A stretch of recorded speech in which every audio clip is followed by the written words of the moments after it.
Hello and welcome to One Cool Thing. We're here today with for the first time, 16-inch MacBook. This is, to my knowledge, never been a MacBook of this size. 15 and 13 have been the traditional go-tos. We've got a lot of things to show you. This is brand new, and Tom, jump in beyond 16 inches. What else do we have? So the reason that they made a 16-inch MacBook Pro was because they wanted to give pro developers and photographers that extra inch of screen real estate, but also because they wanted to fix some things that people have been complaining about the current top-of-the-line 15-inch MacBook Pro. People are complaining about technology on the internet? Indeed, they were. Not just on the internet. I think the internet was an echo chamber for complaints, but fascinating. There is a brand new speaker system for the 16-inch MacBook Pro and a brand new keyboard. The cool thing about the speakers is there are 6 of them now. And that includes 2 subwoofers, which means that I just heard this thing play some of our test track music with heavy bass. It is incredible. Really? It is really, really nice. Other than that, though, the screen is pretty much the same. It's just a little bit bigger. And a couple other differences are on the keyboard that they've changed the touchpad, the touch bar. So now you get a physical escape key. Physical escape key. So if you are out there coding an app and you need to compile the code with the escape key, you now have that. Yeah, and this little button, is this power also? Yes, so that's the same as before. It's a power button with a fingerprint reader built into that, okay. Touch ID. Another giant touchpad, continuing the trend of giant touchpads. We'll get to the keyboard more in a second. Right. What else about the laptop is different? Talk to me about internals. Okay, so inside the 16-inch MacBook Pro, there is the option to configure with either a Core i7 processor or a Core i9 processor. Now, that's very similar to what they've done with the previous 15-inch MacBook Pro, and in fact, the base level will start at the same price. For that 6-core Core i7, it will start at $23.99. Consider that a free bump up. Now, I asked Apple what they are doing to make sure that you're getting all of that power continuously, because that's been a sore point with some people who have had throttling issues. They even issued a software correction before. They've said that basically they've been working with professional photographers, videographers, coders, and they've found out that all of those workflows work really well with the specs. Interesting. And maybe that extra inch of space is what we needed to prevent the throttling. That was all the difference in the world. I mean, the thermals are completely different. They've rearranged the fans. I actually heard it spooling up very, very loudly. Like if you are using this to its full capacity, you will hear the fan spool up. But for a lot of stuff, you won't. It is very well thermally designed, from what I can tell. Good, and it is clearly a professional laptop by all means, the internals, the size, and what about these ports? I see 4 of them, and they look identical to me. Yeah, port situation, like, you know, if you've seen this before, you get 4 Thunderbolt 3 ports. That's great. Like, no laptops have 4 Thunderbolt 3 ports, but unfortunately, that's all you get. That's all you get, That's not changing anytime And a headphone jack, which is, as we know, very courageous. Right. But you'll need a dongle for most things.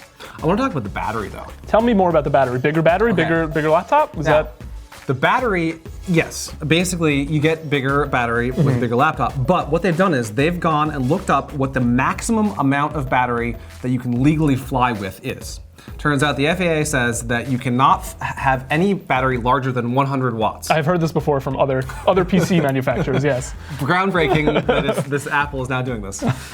So they put a 100-watt battery into the 16-inch MacBook Pro, and that should get you an additional hour of usage, but really, if you're compiling code or doing something in ProRes or Final Cut Pro or Premiere Pro, you're not going to be using the battery. Yeah, plug your laptop in, please. Yeah, especially if you're going to be running the graphics card, that is going to. We see those gaming laptops all the time. That is going to chew through the battery, especially with this beautiful high-resolution screen.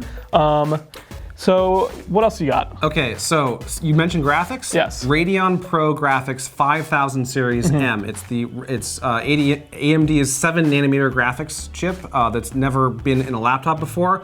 It's not a gaming graphics card. This is optimized for rendering, for GPU accelerated tasks, which do very well on it. But if you try to play a graphics-intensive game, well, first of all, it'll be a Mac. It's a Mac, so you're going to have issues running in the first place. But this is really a machine for professional or prosumer creators, and not for gamers. It's a capable graphics card. It's certainly better than integrated. Certainly even better than the integrated Iris Plus or Pro. but it's not quite an NVIDIA GeForce GPU. Let's talk about the keyboard. Let's please talk about the keyboard. Really bring it home with the thing everyone's been hating and now hopefully loving.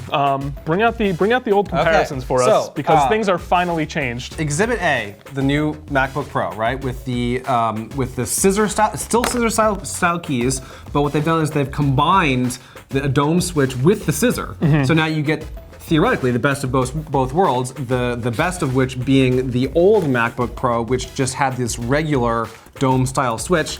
And we've had... It's the sound of key travel. Right, so try that one. Not as clicky, but I feel that I feel the keys going up and down, which, you know, that alone is different. So if you've been seeking out these older MacBook Pros specifically for the keyboard, Apple's throwing you a bit of a bone here, because you get 1 millimeter of key travel. Not a lot. Don't spend it all in one place. But a little bit more. A rare concession, I will say, from Apple, listening to a lot of I'm going to call it criticism about the keyboard. But good for them. I mean, they should address complaints. Right. Many people really hated that keyboard, and I will show you why. This is the old keyboard from last year's 15-inch MacBook Pro.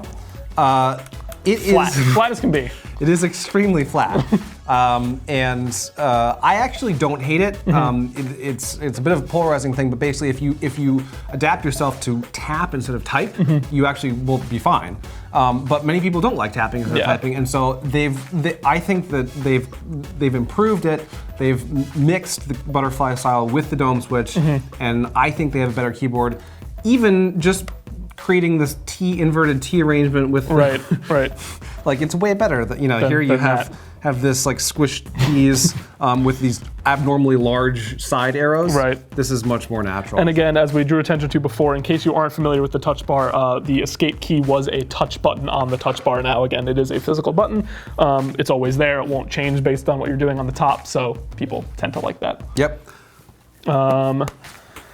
And I think that's about it. I think that's a quick rundown of what we got. 16 inches, new hardware, both in terms of graphics and processor. The ports, plenty of them, but they're only USB-C. And you can read our full review coming soon to PCMag.com.